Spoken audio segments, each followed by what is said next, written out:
Sziasztok! Nagyon sokszor megkaptam azt a kérdést az elmúlt pár hónapban, illetve ebben a fél évben, hogy az olcsó, megbízható GBBR-ek között melyik az egyik legjobb. És nagyon sokan ajánlják, és én is úgy vagyok vele, hogy a GHK G5 lehet az egyik legjobb belépő szintű, de mégis megbízható és jól működő GBBR. És ilyenkor sokan adják ezt a kérdést, hogy mit kell rajta megcsinálni, hogy tartósan használható legyen. Most ezen a videóban ezeket szeretném nektek különböző tematikák szerint elmesélni nektek. Alapvetően 4 szempont szerint beszélnék a GHK G5-ről. Az első a tokalsó, az elsütő szerkezet, a második a hop-up, a harmadik a zár, és a negyedik a tár.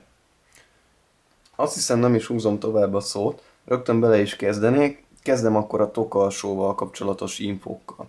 Az első és legfontosabb, amit érdemes kiemelni, az maga a tokalsó anyaga, hiszen ez műanyagból készül, és túlzottan erős gáz esetén, illetve magas hőmérsékleten hajlamos lehet törni, repedni. Most látok egy tört, repett tokalsót, egy kicsit megfeszegetem, hogy látszódjék egyértelműen, és ilyen módon reped meg, és aztán ezen a részen tovább reped egészen annyira, hogy a hátsó rész a tussal egyenértékűen mindenestül le is válik a fegyverről, és innentől kezdve a következő lövésnél az árat is gyűrűen valahova kiköpi a replika. A tokalsó alapvetően nem egy drága alkatrész, hogy cseréljük, ha nagyon jól fogjátok ki, akkor ilyen $20 plusz posta környékén hozzá lehet jutni, és a cseréje sem egy olyan viszonylagosan nagy probléma. Így szerintem G5 tulajdonosként mindig érdemes plusz egy tokalsót birtokolni. Jó, hogyha van a háznál. A másik, ami érdekes és lényeges dolog, hogy a zárakasztó előtt van egy kis műanyag darabka, és néha-néha ő is szeret kitörni. Attól függően, hogy ő kitört vagy nem tör ki, alapvetően más jellemző hibát nem okoz az, hogy ez az alkatrész, vagy ez a zárakasztó előtti föltámasztás megvan-e, vagy nincs. A tokalsó repedéssel igazából néhány dologgal lehet segíteni. Az egyik és a legalapvetőbb az, hogy minél gyengébb gáz kell használni. Nyáron még a gyengébb gázokkal gyönyörűen fog működni, így is elég durva blowback és durva visszarúgása lesz még a gyengébb gázokkal. A következő és nagyon lényeges, hogy behajtott tussal soha nem szabad használni a G5-öt. Alapvetően behajtott tusnál már akár néhány lövésnél is gyönyörűen letörhet a tus úgy mindenestül. A másik és egyben legegyszerűbb megoldás pedig könnyebb zárral használni. Tegyük fel azt alumínium zárral, amelynek a mozgótömege töredéke. Ennek más előnyei is vannak, mint nagyobb tűzsebesség, sokkal jobb gázfogyasztás, jobb hidegtűrőség is.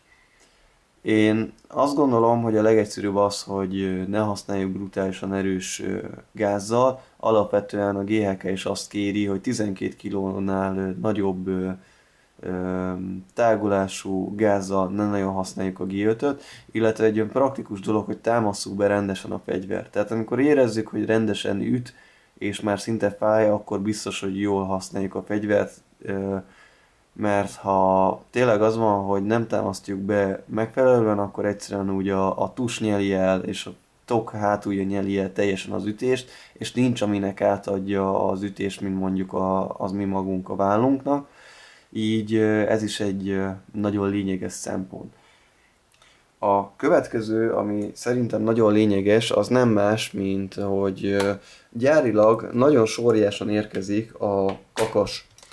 Ezt meg is mutatom nektek olyan módon, hogy én már ezt megcsináltam, és erről is akkor egy pár szót beszélnék nektek. Alapvetően a kakason van egy nagyon durva, ilyen gyíkfarok-szerű sorja, ami nagyon-nagyon érdes, nagyon-nagyon durva, és alapvetően ezen a sorja csíkon kúszik az zár, és csak ezzel van teljesen kontaktban. Így ezt érdemes minél inkább simára lecsiszolni. Alapvetően ezen a felületen van, és nagyjából éppen egy ilyen nincs meg egy milliméter magasságú, de egy nagyon erős és jól érezhető sorjacsik. A legkényelmesebb az, hogyha úgy távolítjátok el, hogy kitömitek az egész tokalsót, kakas környékét minden stíl papírral, és utána mondjuk csináltok egy csiszolófát, jelen esetben én például őt használom, amin nálam jelenleg egy 400-as papír van fönt, és azzal szépen simára lenyomni, majd utána az elejét is további finomítással le kell tolni egy kicsit. Az elejét, ezt a részt már annyira nem lényeges, inkább ez a hátsó rész, amire érdemes ráfeküdni. Majd miután le van pucolva, utána lehet sokkal finomabb papírokkal meghúzni. Én a 400-as után pár húzást nyomok 800-assal, majd aztán egy kicsit 1000-essel, és akkor már olyan viszonylag fényes, szép felülete lesz, habár a karcok azért meg fognak rajta látszódni, de rögtön érződni fog a replikán, hogy mennyivel szebben és finomabban fog majd az ár futni, és sokkal szebben lehet majd használni. A következő, amit még kiemelnék, hogy a G5-ök alapvetően nagyon-nagyon száraz elsütővel érkeznek gyárilag. Érdemes szilikonolajjal átkenni a tokalsó különböző alkatrészeit. Amit én meg szoktam csinálni, hogy ezres szilikonolajjal csepegtetek, ide erre a felületre majd szétkenem, majd a kakasnak az autószír nyúlványára, illetve a normál szír nyúlványára is teszek némi szilikonolajat, úgyhogy egy picit megálljon. Majd az autószírre és a egyes lövés emelőre is teszek némi szilikonolajat, és onnantól kezdve átjáratom az egészet, és nagyjából ennyi. Van egy alkatrészünk, aki az automatáért felel, elől ez a kis kar, és gyakorlatilag ő oldja ki a kakast. Őt úgy érdemes megolajozni, hogy a kakast egy picit érdemes túlnyomni, és bal oldalt egy picit cseppinteni, olyan módon, hogy ezt az alkatrészt kicsit előre toljuk, és gyönyörűen bejut oda a kenőanyag. Miután az elsütő megkenése megtörtént, érdemes az árakasztót is kivenni. Most az árakasztóval annyit, hogy egy kis mágnes van bent egy műanyag házban, és az húzza le ezt az acél zárakasztót. Most újabban az árakasztókkal elég sok olyan probléma van, hogy nem emelkedik meg eléggé, és nem fogja meg az árat.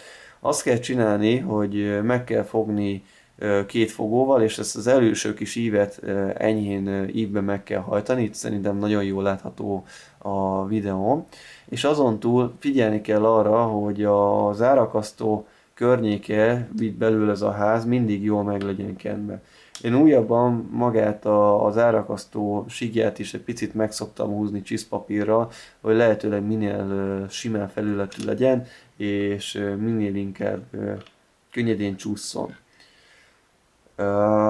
A tokalsóval kapcsolatosan más megjegyezni valóm nincsen, akkor még egyszer gyorsan összegezve, a tokalsó repedésre oda kell figyelni sajnos, ezért érdemes plusz egy tokalsót beraktározni otthonra, hogyha valami probléma adódik, akkor rögtön ki tudjátok majd cserélni, a kakas pucolni, zárakasztót meghajtani, továbbá megpucolni, és az egész elsütőszettet folyamatosan kenni, ne csontszárazon használjátok, mert azt tényleg nem tesz jót neki.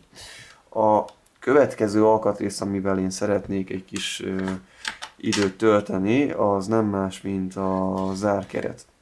És alapvetően a G5-höz egy Spiater acélbetétes zárat kapunk.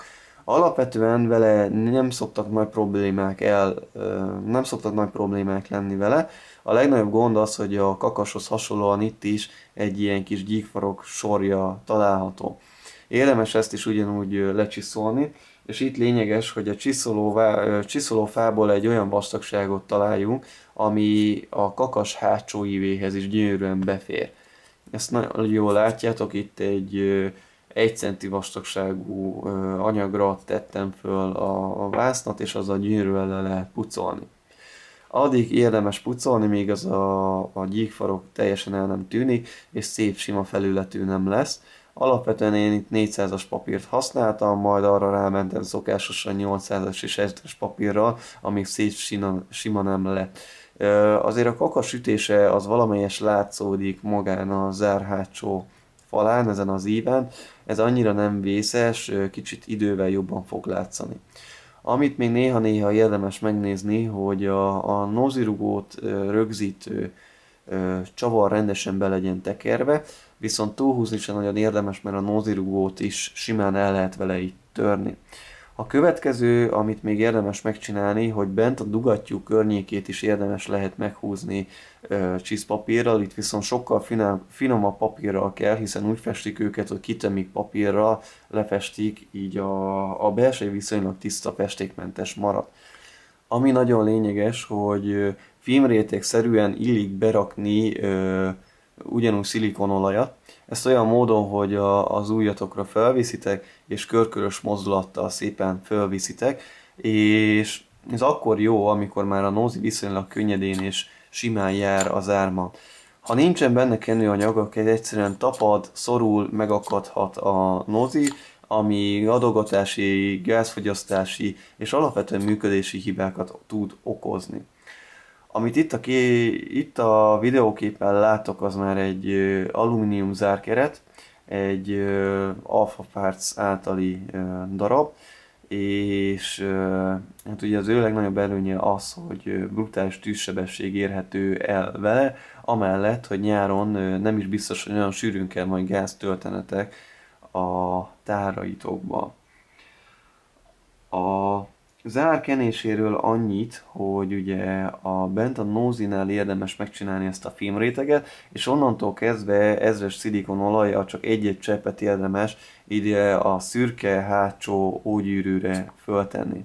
További lényeges dolog a nózival kapcsolatosan, ha már itt tartunk, hogy van 2 darab fém ilyen kis alátét, amire mindig figyeljetek, hogy legyen bent, hiszen ez a fém alátét azért kell, hogy a mögötte lévő gumigyűrű, ógyűrű ne deformálódjon el, ahogy a nózistopperek megütik őt, és ez legyen bent mindig, és erre figyeljetek oda. Kenőanyag igénye igazából én úgy gondolom, hogy elegendő a 2 vezetőlécet megnyomni, illetve a kakas érintkezés felületét is, hogy a festés és a felületkezelés azért némileg hosszabb távú legyen. Amúgy meg lehet azt is csinálni, hogy cseppintetek rá, és alapvetően azt végigkenitek rajta, megint csak ilyen filmrétegszerűen. Az árnál magát a rugóvezető rudat is érdemes megkenni, oda lehet nyugodtan egy picit több anyagot tenni. Még egy dolog, ami eszembe jut, az inkább az alap gyári zárat érinti, mégpedig az, hogy a nózistopperek helyei meglehetősen sorjásak vagy festékömlésesek, és emiatt a nózistopperek nagyon sűrűn akadnak benne.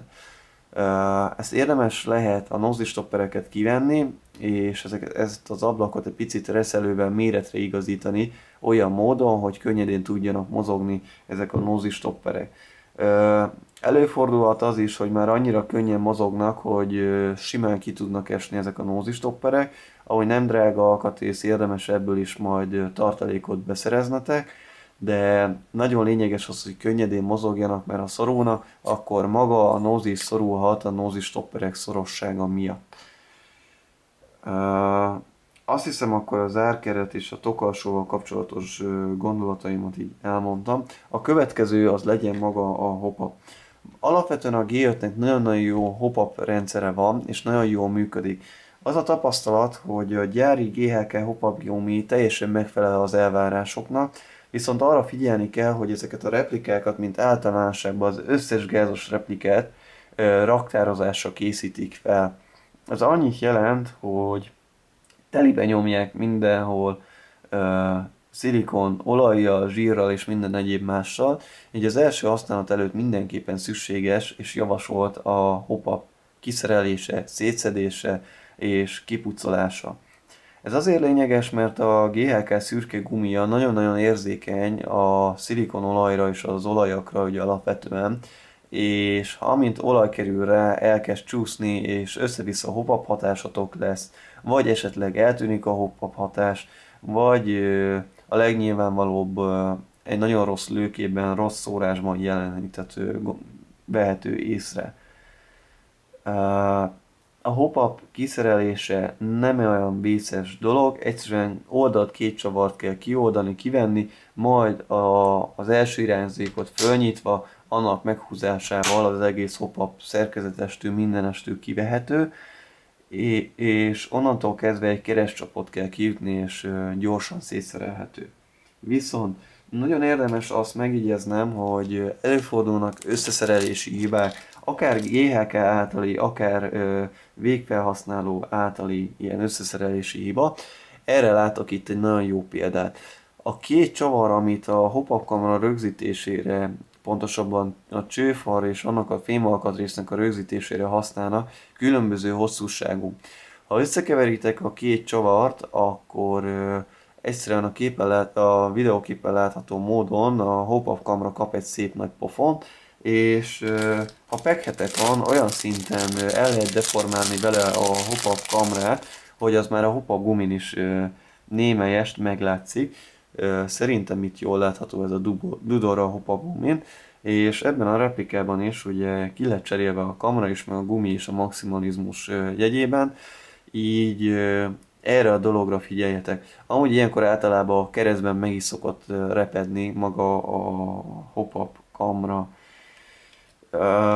A kamránál a további lényeges dolog az, hogy ugye a gumit és a csövet is pucolni kell igen erősen, és minden játék előtt érdemes a csövet pucolni. Mindezt azért, mert a standard részcsövek a felrakódott kosz miatt nagyon-nagyon gyorsan és látványosan ki tudnak kopni, sokkal jobban, mint az AEG-ek, hiszen a gázosok azért jobban gyűjtik a koszt, mint a villanymotoros társaik.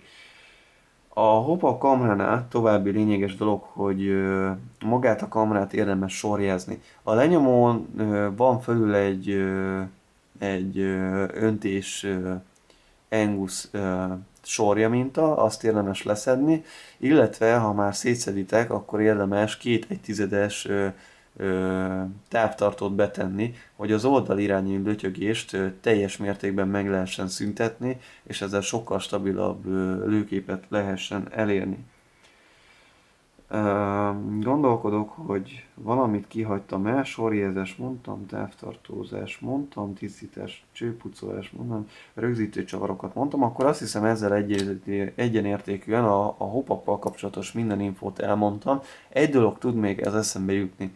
Az a fém alkatrész, amiben a hop-up kamera csúszik bele, a kettő között kell lenni egy jó gyűrűnek, hogy kellően szoros legyen az illesztés a külső cső és a hop-up kamera között úgymond, hogy ne lötyögjön az állított tárcsa.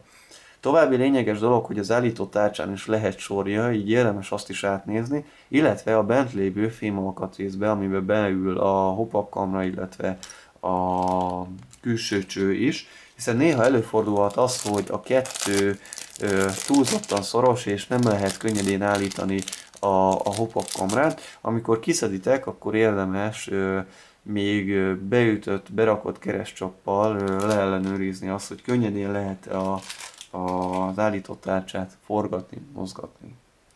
Az utolsó dolog, amiről szeretnénk nektek még egy pár szót elmondani, az maga a tár. Alapvetően a GHK G5 a saját táraival illik használni, hiszen nagyon jól működnek ezek a tárak, és tényleg abszolút megbízhatóak, és meglepően hidegtűrőek ezek a tárak. A tárak átnézése egy néhány nagyon rövid dologból áll. Az egyik az, amit javasolni szoktam, hogy a sorja Angus tüskék helyeit érdemes eltávolítani. Nem is teljesen, de valamilyen módon, hiszen nagyon-nagyon széles és nagyméretű Anguszokat hagynak tárköpenyeken, és emiatt sokkal jobban szorul a tár.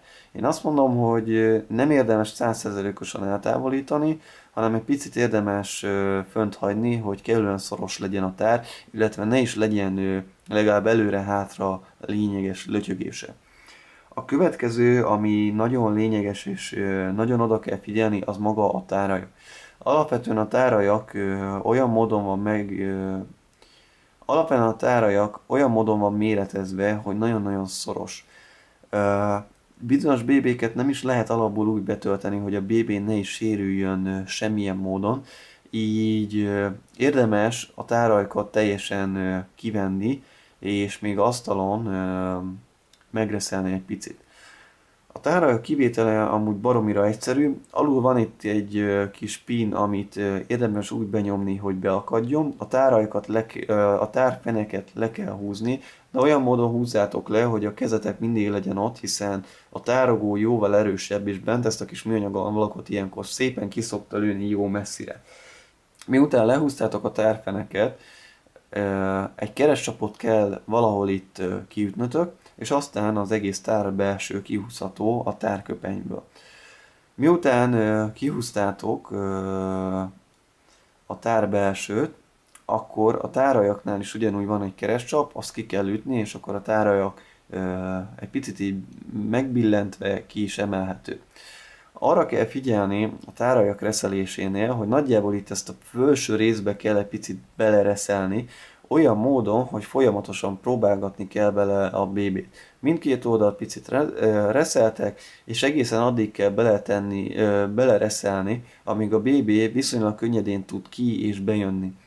Ez azért lényeges, mert nagyon sok problémától tudjátok magatokat így mentesíteni. Az egyik és legegyszerűbb probléma az, hogy a tárajak, ha nincs így megcsinálva, egyszerűen középen elreped, és egy idő után annyira elreped, hogy nem tartja meg a BB-ket, és fölfele szépen kiköpi magából az összeset be a tok felsőbe, illetve a tokba, ami egy játékon azért eléggé bosszantó hiba tud lenni.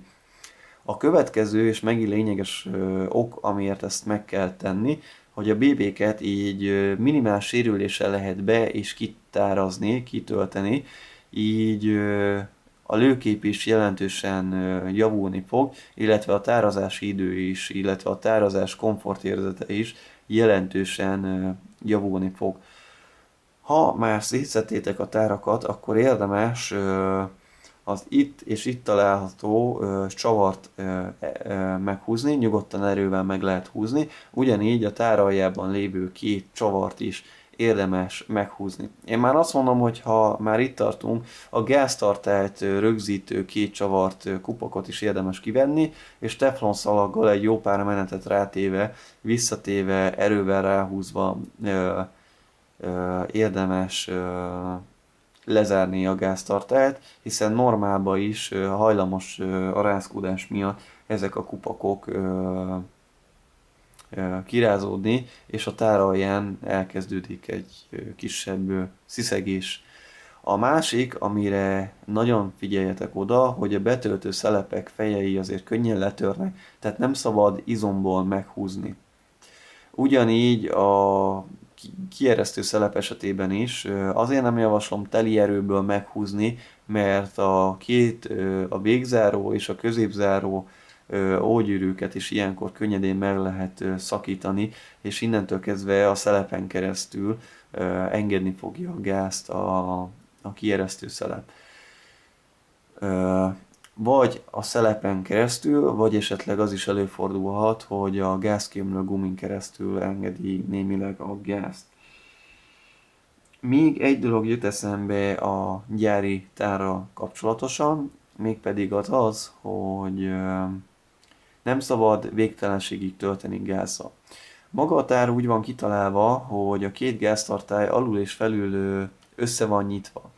Ez azért lényeges, mert amikor egy adag gáz köp ki magából, akkor ez a gáz, ahogy tágul, egy picit igyekszik megfordítani önmagát a két tartály két része között, és emiatt sokkal lassabban hűl, illetve sokkal hatékonyabban tud tágulni a gáz.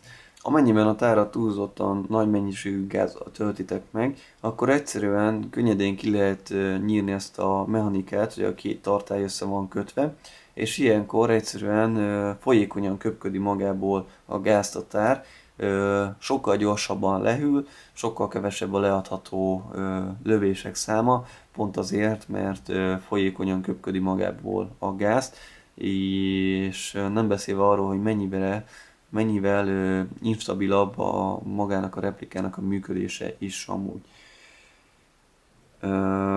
Töltéssel igazából én azt szoktam mondani, hogy egy rövid 5 másodperces töltés a legideálisabb, ekkor kellően nagy mennyiségű gáz kerül a tárba, hogy akár 2-3 tárnyi lövést is el lehessen putyogtatni nyáron, nem beszélve arról, hogy mondjuk egy alumínium zárral nagyjából majdnem egy ilyen infinite ammo vicc tud az eszembe jutni, hogy egy gáztöltéssel akár egy teljes játéknapot ki lehessen bírni, feltéve, hogyha nem vagyunk egy ilyen BB szóró vadállatok. A JHK alaprendbetétel így gondolataim szerint szerintem nagyjából le is van fedve. Nekem még egy gondolat tud kiegészítésképpen az eszembe jutni, hogy az alumínium zár igencsak meggondolandó. Nem csak azért, mert jóval hidegebb időjárásban fogjátok tudni majd használni a replikátokat is, hanem hogy gyakorlatilag a tokarsó repedés így megoldottnak látszik, és nagyon-nagyon jó hatással van a gázfogyasztásra és a tűzsebességre is. Egy ilyen aluzárral bőven 2000-es RPM fölé tudunk menni, illetve nem ritka esetben az 5-6 tár is előhető nyáron, de még a téli őszi hidegben is meglepően jó gázfogyasztás lehet ezzel elérni. Most már tényleg nem jut semmi eszembe az alapokkal kapcsolatosan, így remélem ez a infóválogatás a részletekről is hasznosnak bizonyul majd.